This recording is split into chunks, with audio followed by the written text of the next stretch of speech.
Una pe curvă, da?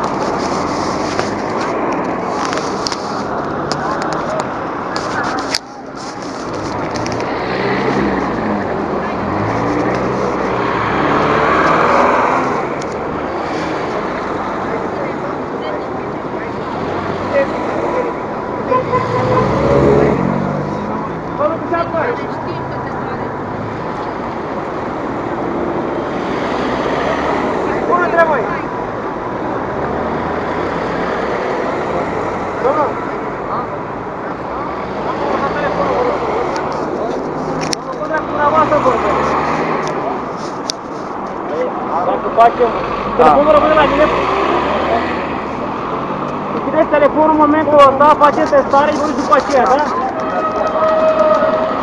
Pentru că ați fost implicați în accident în care a fost persoane bătămate corporal, aveți obligația să circulați la aparatul de rotez. Deci vigilați adaptorul, vă rog frumos.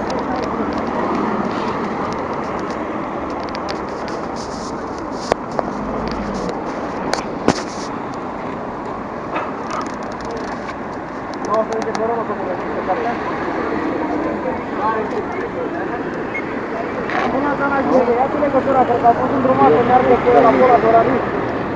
Deci aia sunt de drag, știți pe asfalt, se cărează, la budel. Padul și se când își fac fără de numere. Câte probleme, mergi și probleme, vreau să sânge direct. Nu doriți, faptă mai mare, până la 7 ani, și mai aveți aici, faceți bună tot. Îți vă rog, domnul. Mai tare, mai tare. Mai tare, mai tare, mai... Domnul, mă rugați să suflați.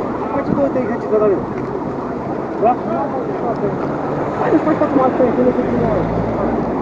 Mai tare, puțin, vă rog. Mai tare.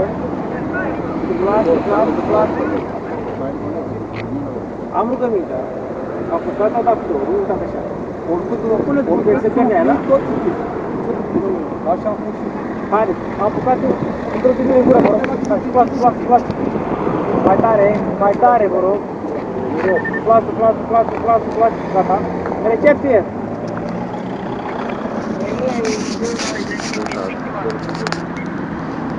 Nu ca să vină ambulanța. Vezi că la șofer aici zona nouă. Chiar pe trecere, ia-le cu băr.